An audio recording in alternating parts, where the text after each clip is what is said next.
are about 32 children from my father, and all of us needed to be educated.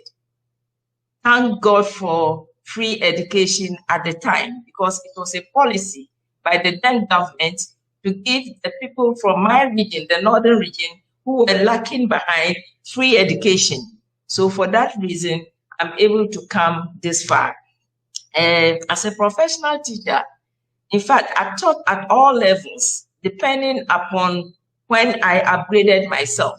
I started with the basic level, and I went into the university to do my first degree. I came back to teach in the higher institution.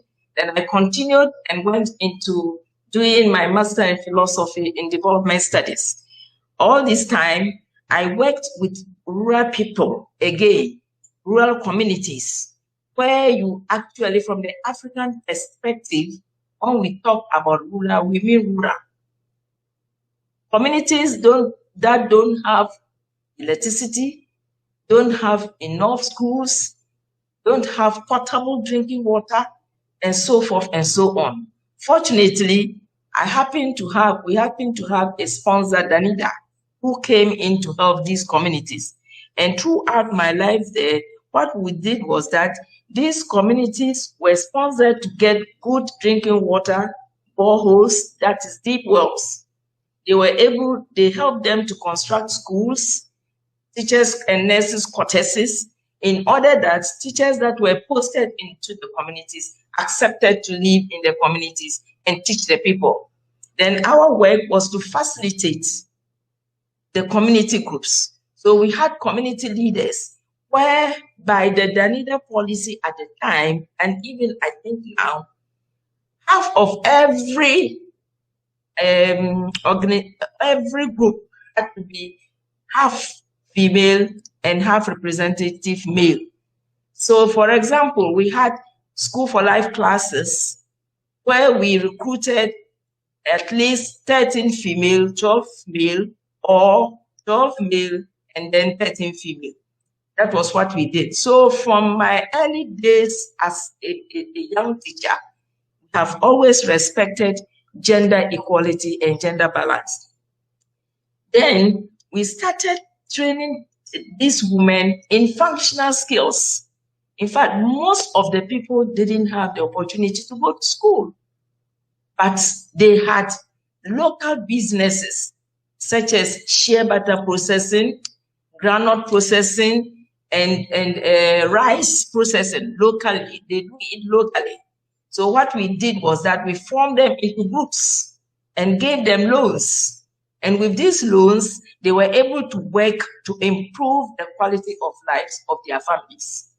And the awareness creation that we brought into the communities was that we made them to understand that all the profits that they made should be invested into the education of the children, so that in future, their children will not suffer illiteracy as they were suffering. And true to my story, now, if I tell you the level of the School for Life students, in fact, it will interest you. Some of them were even able to go up to the university level and acquired first degrees. Many of them became teachers and some became nurses. Then we went ahead, the youth in the community. We didn't leave out the males because we always thought that whatever be the case, the right hand is always supporting the left hand, and then vice versa. So the youth, the male youth, were also trained into becoming artisans in building technology, electricals, farming, which is the main occupation of the people. That was what we gave them good quality seeds, and we supported them with money to invest into the cultivation. So all this time as a woman leader, I did a lot into improving on people's lives. And the focus of our organization was to let the people acquire the requisite knowledge and skills that could empower them in life. And the women were very, very, very, very loyal. whatever loans you gave them, they were able to pay back. And they used the monies to meaningfully into their children's education. That very much Anita appreciated, and we worked with them for several years. Even as I speak, the organization is still on, but I retired to come into diplomacy. Then, as I came as a diplomat, I've seen a lot. I've learned a lot in women leadership. There was this educationist back in Ghana, Dr. Kwejiri Agui, who said, if you educate a woman, you educate a nation. But if you educate a man, you educate an individual. And to add to that, if you think education is expensive, try ignorance. So education of a woman is very, very, very, very important. I'm not saying only for women, but in my situation, by the African perspective, our locals, my fathers and grandfathers and parents used to think that it was right to put males in school and leave the females, because at the end of it all, the females, whatever education they acquired, they were going to marry into somebody's home and to serve the home. They didn't think that women could take up leadership roles and become leaders, become managers, become lawyers, and so forth and so on. But in my diplomatic life, just this COVID-19 pandemic that occurred, look at how the women leaders worked very, very, very creditably. Let's talk about, Sweden, Denmark, Germany, Taiwan, New Zealand, Iceland. They performed creditably. Unlike, I'm not saying that all the male leaders didn't perform well. This was acknowledged by worldwide, how women leaders performed creditably. And even Africa, as a developing nation, look at what Ethiopia has been able to do, because a woman is the president of the nation.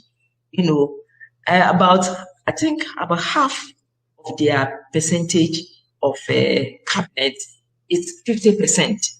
And let's go to Rwanda. We have 64% of female in the national legislature. When I come to my own country in Ghana, currently, we have our Minister of Foreign Affairs to be a woman, the Chief of Staff to be a woman. The Chief Justice was a woman. She just retired about some few months ago, and many, many, many other leadership positions.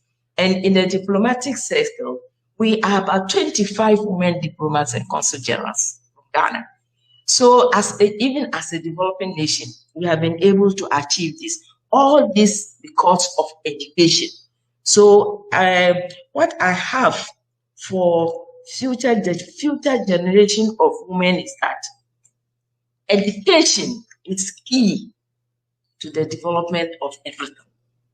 So first of all, we need to empower our females in education, economically, politically, socially, culturally, and always try to look at culture as something that is dynamic.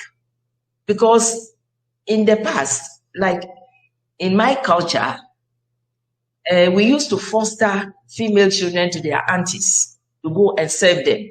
In that sense, they will not be able to go to school. And also, we used to encourage early marriages at age 16, not even 18. They marry the child to a man. So all these cultural practices that inhibited development should have to be dynamic. We have to look at what is happening in this 21st century and go by that. Because the world is moving very fast in technology. So if you think that your females shouldn't have education, it means that the whole nation of it is going to be affected.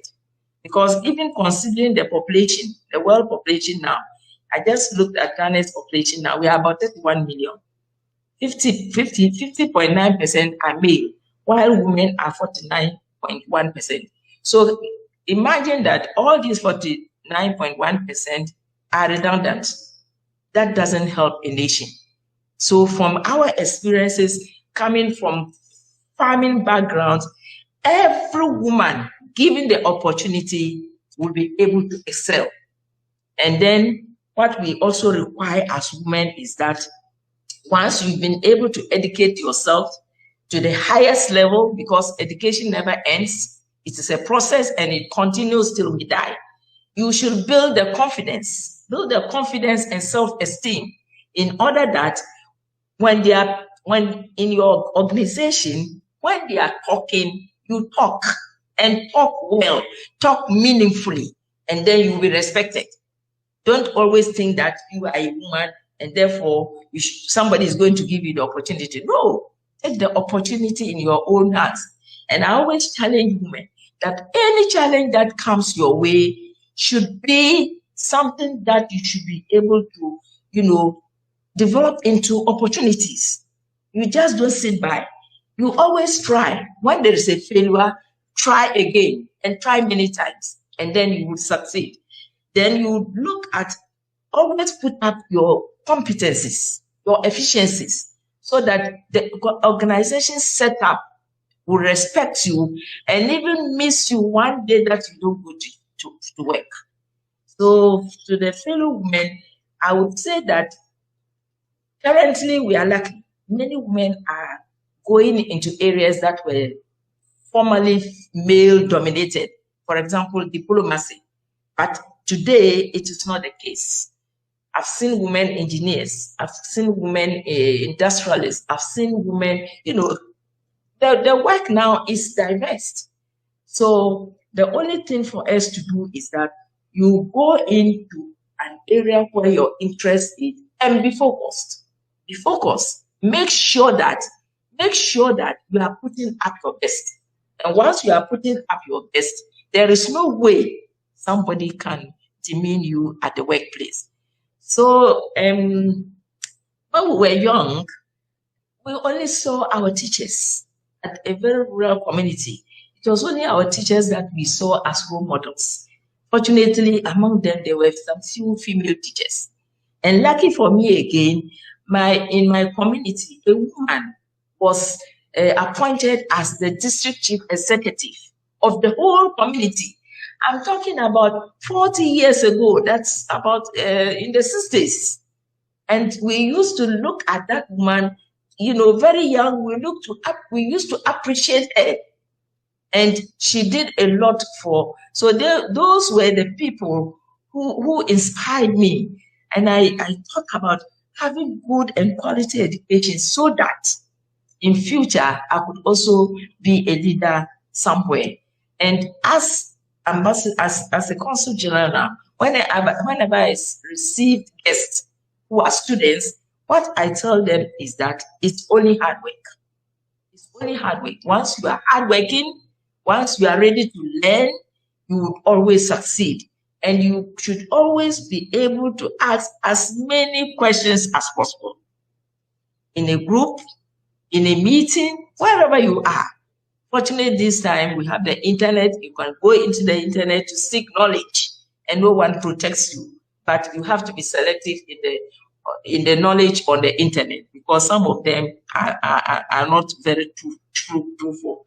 So, Dr. Musa, I want to say that Africa as a developing nation is coming up. They are engaging and adding women into decision-making, statuses. And we appreciate that. And it's all because of education. Without education, nothing meaningful can happen in your life.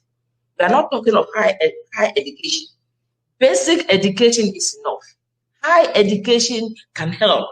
But once you know what you want in life, you'll be able to achieve it. Nothing stops you. Nothing stops you. So I always give young female coming up encouragement. Learn, and then hard work. And one day you are going to occupy very high positions in life.